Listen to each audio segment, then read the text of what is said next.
Je suis très heureuse d'avoir Simon Gassibirege avec nous. J'ai rencontré Simon il y a exactement 20 ans, quand je travaillais pour Médecins sans frontières comme psy sur les collines du Rwanda, et que pendant 1 an et demi, j'écoutais que des tortures. Et Simon était mon superviseur à ce moment-là. Donc c'est chez lui que j'allais, je pense, tous les mois pour pleurer un bon coup et pour laisser aller tout ce que j'entendais. Et donc le pays était à feu et à sang, et j'y suis retournée il y a 3 ans et j'ai vraiment vu un pays se relever. Et entre autres, on a pu voir avec Simon tout ce qu'il a fait dans les communautés et comment ça a aussi contribué à quand des communautés retissent du lien ensemble, comment l'énergie, la vie revient, quoi. Donc c'est pour ça que j'ai appelé ça la résilience communautaire.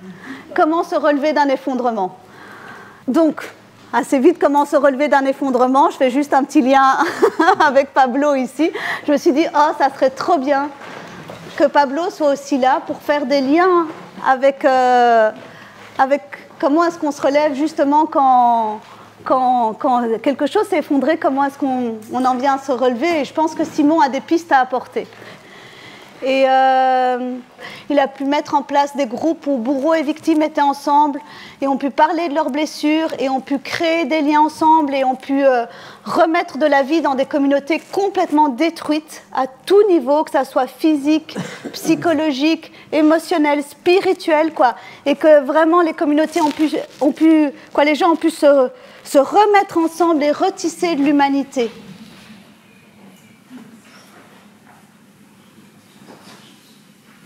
Tout le monde au Rwanda était blessé, était traumatisé, si vous voulez. Ce n'était pas seulement les rescapés du génocide qui étaient blessés, qui étaient traumatisés, mais les gens qui avaient tué également étaient traumatisés. Les voisins qui avaient observé tout ça également étaient traumatisés. Pendant 3 mois, 100 jours, les Hutus ont commencé à tuer les Tutsis. Le voisin, il y avait des mariages interethniques, ça veut dire de Hutus et de Tutsis. Même les gens ils ont tué leur beau-frère, leur beau-fils. Moi, je me suis dit que ici, l'humanité a disparu, il faut recréer l'humanité. On ne peut pas créer l'humanité tout seul. On ne peut recréer l'humanité qu'en se mettant ensemble pour essayer de réinventer une certaine humanité en chacun de nous. Et donc, je suis passé des consultations individuelles à des consultations de psychothérapie communautaire. C'était important maintenant de recréer la communauté en parlant tous ensemble des blessures que chacun avait vécues. Le rescapé parlait de ses blessures. Et au début, les rescapés se demandaient est-ce que nous serons capables de parler de nos blessures devant nos bourreaux. Mais quand ils ont vu que les bourreaux commençaient à pleurer avec elles ou avec eux, ils ont commencé à avoir confiance. Et c'est comme ça que j'ai même pu travailler dans les prisons, etc., pour petit à petit retisser, recréer le tissu humain et social qui pouvait encore exister entre ces gens. Moi, j'ai considéré que ce n'était pas moi à le faire. Soigner une communauté, soigner tout un peuple qui était passé par le génocide, ce n'était pas du ressort du spécialiste que j'étais, mais c'était du ressort des gens eux-mêmes. Des gens eux-mêmes. Alors je vais vous dire comment j'ai fait. J'ai commencé par faire ce que j'appelle des ateliers de sensibilisation et de conscientisation. Parce que c'était important que les gens comprennent que ce qui s'était passé au Rwanda les avait perturbés profondément. Prendre conscience de leur passé et des blessures qui viennent de là, en visitant leur cœur. Les ateliers de sensibilisation alors c'est un atelier qui dure 3 jours. Vous allez voir que j'ai beaucoup conçu des choses dans la durée. Dans la durée, c'était important que les gens prennent le temps de souffler, de rentrer dans leur propre cœur, de l'ouvrir aux autres et d'échanger, d'interagir. Vous avez parlé de résilience communautaire, on a parlé de résilience communautaire. En fait, la résilience communautaire, n'est possible que dans la mesure où on peut s'appuyer sur quelque chose, sur des gens. Je m'appuie sur mon histoire, mais je m'appuie également sur le support que les autres me portent par l'écoute et par le partage qu'ils me donnent. Comment est-ce que c'est possible que des gens puissent parler entre eux de leur propre vie et ouvrir leur cœur comme ça? C'est important qu'en ce moment-là, que les gens s'engagent à garder secret ce qu'ils ont entendu. Deuxième chose qu'on fait, deuxième règle de protection, c'est le respect. Le respect de la personne, mais de ce qu'elle dit également. Il n'y a pas de jugement. Mon expérience à moi, si j'ai été frappé, si j'ai perdu mes frères, mes sœurs, etc., et que, par exemple, je me suis fâché, j'ai commencé à insulter les gens, je n'ai pas à être jugé, c'est mon comportement. Et j'ai besoin justement de pouvoir prendre possession de ce que j'ai été, de ce que je suis, pour pouvoir changer, pour pouvoir aller plus loin, rebondir. Ne pas figer les gens dans des actes qu'ils ont commis. C'était mon premier souci. Les génocidaires ou les gens qui ont tué, c'est un acte passé. Ils peuvent faire autre chose et par conséquent produire d'autres actes qui, au lieu de blesser les rescapés, pouvaient cette fois-ci les soigner. C'est pour ça que nous demandons aux gens de respecter ce que l'autre nous dit, respecter ses blessures, respecter son histoire, l'écouter de façon empathique, avec compassion. Parce qu'il va m'écouter également avec compassion. Comme j'ai besoin de ça, lui aussi a besoin de ça. Troisième règle de protection, nous faisons tout ça pour nous entraider. Je ne viens pas vous raconter ma vie parce que vous n'êtes pas mon ami. Je viens vous raconter ma vie parce que j'ai besoin de guérir. J'ai besoin de quelqu'un à qui parler pour guérir. Quatrième règle de protection, c'est vérité et authenticité. Mais si vous me racontez que si vous avez mal au pied, que vous dites que vous avez mal à la tête, je vais vous soigner la tête, mais le pied va rester malade. Donc c'est important que vous puissiez dire authentiquement ce dont vous souffrez véritablement. Dernière règle de protection, c'est l'implication et accepter que les émotions. Exactement permettre aux gens qui ont le trauma de pouvoir exprimer ce qu'ils ont en eux, de la manière qui est la leur, en se cachant, en criant, en frappant, en pleurant. Accepter l'expression des émotions, c'est très important. Accepter que les émotions montent en moi et accepter que dans la communauté, nous puissions exprimer nos émotions. Et donc le premier atelier, c'est un atelier de conscientisation blessure de la vie et se décider si oui ou non, ils vont s'engager dans les ateliers de guérison. Il y a 4 ateliers de guérison. Donc nous sommes vraiment dans la durée. Parce que le génocide au Rwanda a profondément bouleversé des gens. Et donc, c'est pas, pour guérir de tout ça, ce n'est pas en quelques séances. C'est important de prendre le temps. Et en général, ces ateliers durent d'1 an et demi à 2 ans. Mais pas tous les 2-3 mois, hein, ce n'est pas d'affilée. Un des premiers ateliers de guérison que nous faisons, et j'ai choisi de commencer par là, c'est l'atelier sur les pertes et les deuils. L'atelier sur les pertes et les deuils, c'est un atelier très difficile, parce que c'est un atelier durant lequel on parle des gens qu'on a perdus. Ça, on le fait parce que surtout, nous sommes dans la période post-génocide. Et donc, il fallait que c'était important d'aider les gens à pouvoir parler de leurs membres de famille proches, frères et sœurs qu'ils ont perdus pendant le génocide. Et ça, si on ne fait pas ça, les gens ne vont pas guérir. Mais si on le fait trop brusquement également, il risque de... vous savez, la peur, l'angoisse, ça vous fait fuir, hein, ça ne vous fait pas... Et donc, on prend le temps d'aller tout doucement, pour toucher le cœur là où c'est le plus difficile, et le toucher très doucement, etc. Et assez rapidement, un mois et demi, 2 mois ou plus, nous faisons un atelier qu'on appelle un atelier de 5 jours sur la gestion des sentiments. Les sentiments, les gens pensent que c'est mauvais. La peur, c'est mauvais, la colère, c'est mauvais. Mais les sentiments ont une fonction de protection de notre vie. Donc, la peur, c'est un sentiment magnifique. C'est un sentiment qui nous dit, il y a danger. Hein? Et comme il y a danger, qu'est-ce que tu vas faire? Et puis, il y a le sentiment de tristesse. Le sentiment de tristesse, c'est un sentiment qui nous dit que nous avons perdu des choses qui nous sont chères.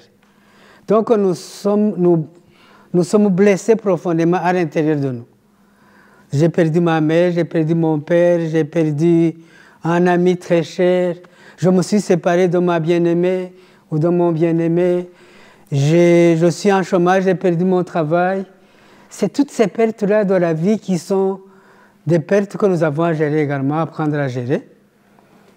L'autre sentiment, c'est le sentiment de colère. Le sentiment de colère, c'est un sentiment qui nous dit tes droits n'ont pas été respectés, ta valeur n'a pas été reconnue, le contrat que tu as passé avec les gens n'a pas été respecté, il faut que ça change. C'est un sentiment de changement. Toutes les révolutions du monde, c'est la colère qui fait ça. Après le deuil, le deuil, la gestion des sentiments, nous abordons ce que nous appelons l'atelier sur le pardon et la réconciliation. Parce que ceux qui connaissent le processus du deuil, ils savent bien qu'une des choses qui caractérise les endeuillés, c'est la culpabilité et la honte. Donc l'atelier sur le pardon et la réconciliation, c'est d'abord le pardon avec soi-même et la réconciliation avec soi-même et le pardon et la réconciliation avec les autres. Nous faisons ça notamment pour accompagner les rescapés et les génocidaires, que petit à petit, à un moment donné, quand ils pourront demander pardon et s'accorder le pardon. Une fois qu'on a fait tout ça, qu'on se réconcilie avec soi-même, on s'est dit que maintenant, on a repris sa vie en main, on peut maintenant la projeter dans l'avenir. C'est un atelier qui dure 5 jours également, un atelier sur le projet de vie. Un atelier sur le projet de vie, c'est un atelier magnifique où les gens voient en eux les ressources. Quelles ressources j'ai en moi, après avoir fait tout ce parcours, pour pouvoir maintenant construire une autre vie, une vie différente de celle que j'ai menée jusqu'à maintenant. Et c'est moi-même, je fais de ma vie un projet. Quand les gens ont fait ce parcours-là, ils sont guéris des blessures de la vie, mais il reste des conflits. Il y a quand même des conflits. Et on s'est dit, comme dans l'approche communautaire, les gens ont des ressources en eux, chacun individuellement, mais également communautairement. Comment est-ce que nous pouvons régler nos problèmes, nos conflits, nos différends, nos violences, sans devoir faire appel à d'autres, mais entre nous, nous-mêmes. C'est ce que nous avons appelé la justice réparatrice.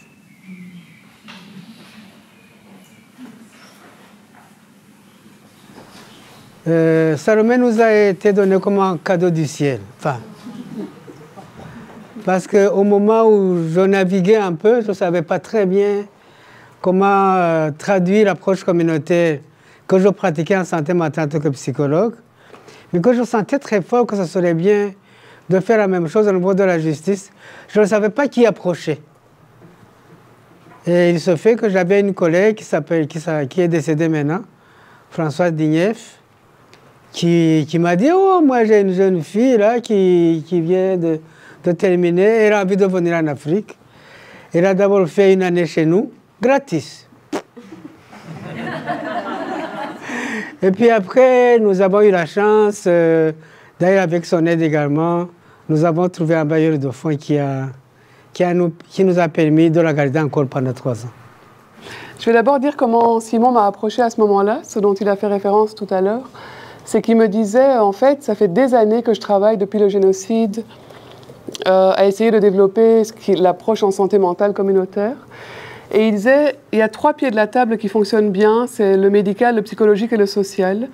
Mais dès que des questions de justice, et particulièrement de justice pénale, se posent, on retombe dans quelque chose de dialectique. Le bien contre le mal, l'auteur contre la victime, la vérité contre le mensonge, le procureur contre l'avocat. Et donc c'est comme si c'était impossible de se poser la question sur le plan... Enfin, comme si c'était impossible de se poser la question de la justice pour que celle-ci puisse servir une meilleure santé mentale individuelle et collective. Et ça, c'était un vrai problème. Et donc, c'est comme ça qu'il m'a approché à ce moment-là en me disant qu'est-ce qu'on peut faire en justice pour que tout le travail qu'on a fait en santé mentale communautaire depuis des années puisse ne pas s'effondrer dès que des problèmes qui sont liés à des infractions pénales se rencontrent dans la communauté. Et donc, c'est dans ce cadre-là qu'on a développé un projet en justice restaurative. Ce qu'on doit savoir, c'est que si cette expérience de justice restaurative a été possible, c'est évidemment parce que depuis 20 ans, la communauté avec laquelle on a travaillait en santé mentale communautaire, avec tout ce que vous découvrez maintenant dans tout ce que Simon vous traduit, mais aussi parce qu'il y avait eu l'expérience des juridictions Gachacha en amont. Pendant le génocide qui a eu lieu du 7 avril à juillet 1994, donc en 3 mois, il y a eu, comme vous le savez, près de 1 million de morts, majoritairement des personnes Tutsis. Également certains Hutus qui ont refusé de participer au génocide. Et quelques années après le génocide, le Rwanda s'est rendu compte qu'à travers une procédure pénale classique, telle qu'on les connaît ici, il serait impossible d'en venir à bout du contentieux du génocide. On n'arriverait jamais à juger toutes les personnes qu'il y a à juger. Il faudrait 200 à 300 ans, en gros, et donc ça reviendrait à une amnistie déguisée, en fait, si on faisait semblant d'arriver à y parvenir à travers un processus classique de justice. Si bien qu'au Rwanda, ils ont eu l'idée très ingénieuse, à mon sens, et déjà à l'époque, même si beaucoup la jugeaient, d'aller puiser dans la tradition rwandaise des méthodes traditionnelles de résolution des conflits et d'adapter ces méthodes au contentieux du génocide. Et donc, il y a ce qu'on appelle dans la tradition rwandaise la gacaca, qui se traduit par la justice sur l'herbe, je pense, mais tu me corriges, Simon. Et en fait, les gens avaient, grâce à cette méthode traditionnelle de résolution des conflits, l'habitude de mettre en discussion, en ayant une part active dans la recherche de solutions, pour essayer de faire en sorte que les problèmes puissent être derrière et qu'on puisse aller devant. Et donc, c'est cette tradition-là qui a été réaménagée et qui a été réadaptée au contentieux du génocide. Ça a donné finalement quelque chose de très hybride entre un système pénal et un système traditionnel, mais ça a quand même donné quelque chose où au fil du temps, il y a eu 11 000 juridictions gachacha qui se sont développées dans tout le pays, sur toutes les collines, et ces juridictions gachacha se faisaient dans l'herbe avec des jurys en fait de 9 personnes, mais qui étaient des paysans, qui ont été formés à pouvoir essayer de rendre des jugements avec l'intention, premièrement, de faire autant que possible émaner la vérité, après la vérité, autant que possible la justice, et dans un avenir plus ou moins lointain, des esquisses de réconciliation possible ou de forme de pardon, en tout cas vis-à-vis de soi et peut-être vis-à-vis des autres. Et donc ces juridictions gachacha, les personnes qui y allaient et qui participaient activement, qui participaient à l'émanation de la vérité, qui potentiellement demandaient pardon avec honnêteté ou pas, mais en tout cas qui demandaient pardon et qui participaient à une forme de rendu de justice possible, bénéficiaient d'aménagements de peine considérables. Donc voilà, les gachacha ont fonctionné de 2004, enfin la réflexion a commencé en 2001, en 2004 la phase pilote, en 2005 l'étendue à l'échelle nationale et en 2012 elles ont terminé leur travail et elles ont permis un vrai travail de justice et de vérité. Et aujourd'hui, je ne sais pas encore combien de gens demeurent en prison pour des faits de génocide, mais en tout cas beaucoup ont été libérés et ont réintégré leur communauté respective. Et c'était vraiment touchant parce qu'il y avait les juges qui étaient les paysans du coin et puis les prisonniers qui sortaient et qui racontaient en détail comment s'étaient passées les exactions. Et tout le monde était autour et entendait au fait. Donc c'était très très fort et Simon a aidé beaucoup de personnes, et les juges Gachacha, mais aussi beaucoup d'agents communautaires à gérer les émotions parce qu'il y avait tellement d'émotions et nous aussi on faisait ce travail-là avec MSF de comment est-ce qu'on soutenait les personnes qui entendaient tout ce qui s'était passé. Mais il faut savoir aussi que quand on a pu dire les choses, on a pu savoir où étaient les os, quand on a pu commencer les rituels de deuil qui n'avaient pas pu commencer au fait. Donc il y a eu beaucoup de bonnes choses qui sont arrivées avec ces juridictions Gachacha.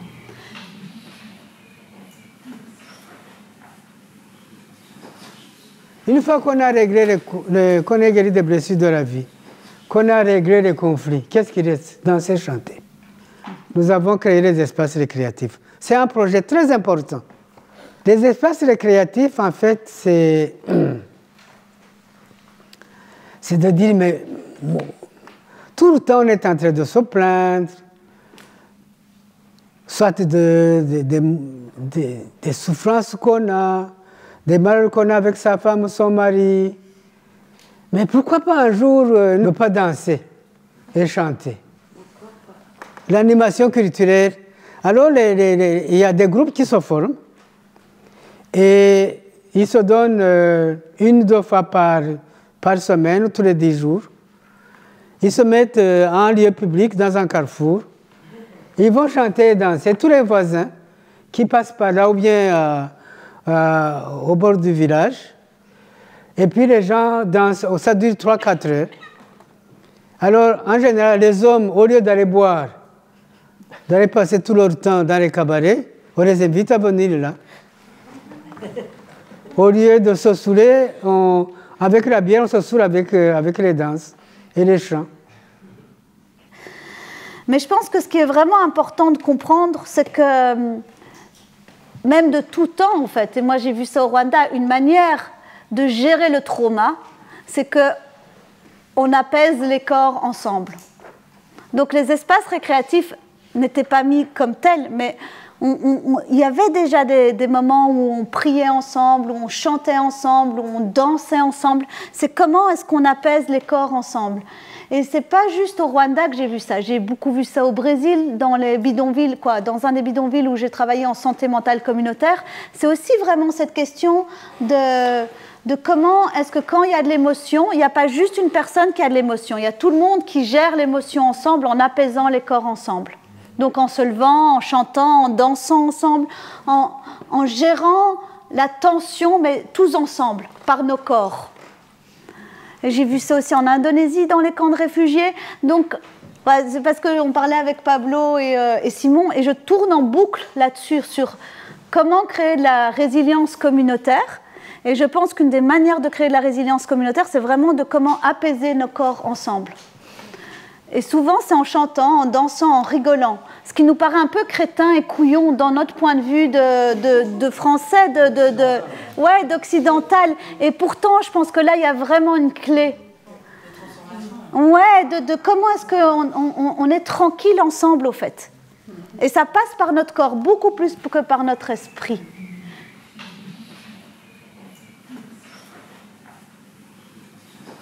Comme disait Simon, ça me touche beaucoup. Certes, ici, nous n'avons pas vécu de génocide, mais on a tous des blessures de la vie. On en a eu, on est en train d'en avoir, on va en avoir plein, ne serait-ce qu'un deuil, un accident. Voilà. Et il y a 2 choses qui m'ont fort touché dans ces années. C'est le travail qui relie, c'est une méthodologie, une sorte de processus qu'a créé une Américaine qui s'appelle Joanna Macy, M-A-C-Y, c'est pas le Messi, c'est Macy, et qui est prof de dynamique des systèmes, enfin en Californie, et qui est bouddhiste, Et donc, elle a été prendre un peu dans plein de traditions spirituelles ou même scientifiques pour essayer de réunir des outils pour refaire du lien et refaire du sens. Et quelle sorte de lien, en fait? Les liens qu'on a d'abord avec nous-mêmes, avec nos émotions, notre intériorité, les liens avec les autres, avec les humains. D'où la question, c'est quoi les communautés ici? Qu'est-ce qui fait le ciment de nos sociétés? Il y a les liens aussi avec les non-humains. Et ça, c'est la modernité qui a fait une attaque frontale, brutale, au lien qu'on a avec la nature. D'ailleurs, le mot nature est une manière de nous séparer aussi. Et en fait, il y a 4 étapes dans le travail Curulis, c'est une spirale. Et on retrouvera les étapes de ce matin, c'est-à-dire, premièrement, il faut s'ancrer dans la gratitude. Partout sur Terre, elle dit les spiritualités commencent par la gratitude. Se ressentir le merci. Une fois qu'on a fait ça, qu'on ressent ça, ça redonne vie, on peut aller dans l'ombre, et elle appelle ça honorer notre peine pour le monde. Et donc on fait des cercles où on dépose tristesse, colère, peur, impuissance, tout ça. Et puis après, la 3e étape, c'est changer de regard. Et la 4e étape, c'est aller de l'avant. Et on retrouve un petit peu cette spirale qui, faite et refaite, apporte de la puissance, la résilience, du lien et du sens. Et c'est ça qui nous manque, du lien et du sens. Et alors, il y a une deuxième chose, juste, on a écrit un peu là-dessus, mais c'est un Californien psychologue qui s'appelle Francis Weller, qui travaille dans les centres de cancer, où il y a des personnes en soins palliatifs, etc. Et il fait des cercles de parole. Et il a remarqué qu'il y a 5 portes du deuil. Et lui, ce que je voulais dire, c'est qu'il a eu un enseignement, quelqu'un qui s'appelle Sobonfu Somé, du Burkina Faso. Et elle est morte il n'y a pas longtemps, et elle raconte que dans son village, tous les dimanches, le village se retrouvait pour faire des cercles de deuil. Mais même s'il n'y avait pas eu de mort, c'est juste, c'est une hygiène de vie, de déposer tout ce qu'on a, la colère, la tristesse, le machin, il m'a fait ça, mais lui, et puis un souvenir qui est revenu, j'ai fait un cauchemar, peu importe. Et la communauté est toujours là pour soutenir, et on chante, et on danse, et voilà, et il y a cette hygiène de vie, cette communauté. C'est magnifique quoi, d'avoir reçu cet enseignement que lui transmet, et puis ça se transmet un peu voilà, dans tous ces cercles qui sont sensibles à ça. Tout ça est très proche de ce qu'on a fait ce matin, et c'est ça que je voulais vous partager.